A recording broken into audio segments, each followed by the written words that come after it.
이사야 44장의 말씀은 심판의 말씀의 그 날카로움보다는 조금은 온화한 하나님의 말씀이 들려주고 있습니다. 나의 종 야곱, 내가 택한 이스라엘. 야곱은 사람의 이름이기도 하고 이스라엘 민족의 시조가 되는 아브라함과 이삭과 야곱, 그 족장 가운데 실질적으로 12지파의 시조가 되는, 조상이 되는 사람입니다. 그가 사람의 이름이기도 했지만 이스라엘이라는 이름을 하나님 앞에 받고 그것이 바로 그 민족을 대표하는 이름 이스라엘이 되었습니다. 1절에 보면 내가 택한 여수르나 두려워하지 말라 이런 말씀이 있는데요. 여수르는 의로운 자라는 뜻이고 어찌 보면 하나님께서 그 백성 이스라엘에 부르실 때에 조금은 다정한 어조로 따뜻한 말씀으로 부르는 호칭입니다. 그가 하나님의 은혜 가운데 선택받았지만, 하나님의 백성으로 선택받았지만 안타깝게도 그 백성다운 삶을 살지 못하고 죄악 가운데 멸망을 스스로 자초했으니 심판을 불러들이게 되었죠. 하나님은 그 공의로운 가운데 그들을 심판하셨고 그 심판의 방법은 열방들에게 그 나라들, 그 나라와 또 그 성읍과 상징과도 같았던 예루살렘 성이 함락되는 것이었습니다. 그리고 급기야는 유력한 모든 지도자들과 또 왕족들이 바벨론의 포로로 끌려가게 되었죠.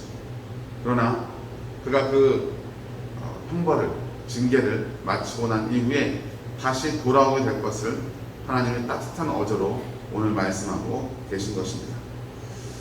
그러면서 우상을 만드는 것에 대한 어떤 허망함을 약간의 희화적인 표현을 쓰고 계신데요. 특별히 나무로 깎아서 만든 우상에 대한 비유를 드시면서 나무가 이렇게 있으면 절반은 잘라서 땔감으로 쓰고 또 그 절반은 자기를 위해서 난방용으로 이렇게 쓰면서도 요리도 해먹는 재료를 쓰면서도 그 절반은 또 우상을 깎아서 만든단 말이죠. 그렇게 하면서 이게 나무를 가지고 땔감도 쓰고 요리도 해먹고 또 그 절반 가지고는 또 절반 가지고는 우상을 만든다? 야, 똑같은 나무 가지고 이렇게 하는 게 참 허망한 일이구나. 이게 참 거짓된 일이구나. 라고 깨달을 만도 한데 그렇게 하지 못한다는 거죠. 지금 사람들이, 우상을 만드는 사람들은 그런 분별이 안 된다고 말씀하고 있는 것입니다. 아무리 비싼 나무, 기르사의 나무나 백향목에 레바논의 백향목을 사용한다 해도 그것은 한낱 깎아 만든 사람의 손으로 지은 우상에 불과하다는 것입니다.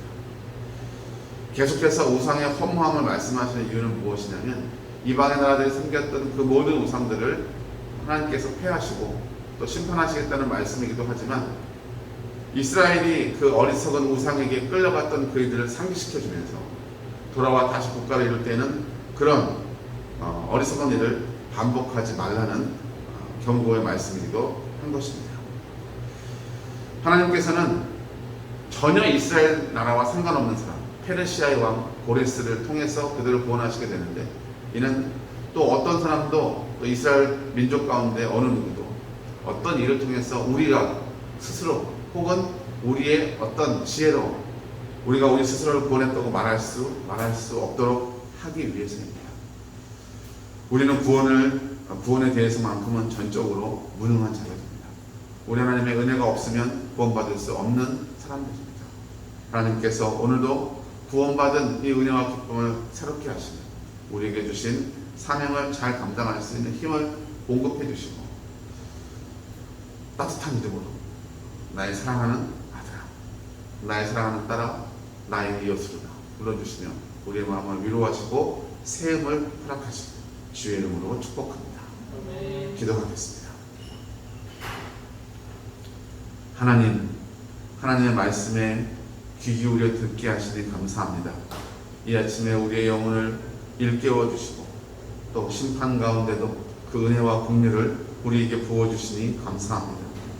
하나님, 우리가 우리의 욕심이나 또 우리의 잘못된 생각들로 말미암아 심판을 자초하기도 하고 하나님을 하나님께 영광을 돌리지 못하고 안타까운 마음 가운데 살아갈 때가 있음을 이 시간 고백합니다.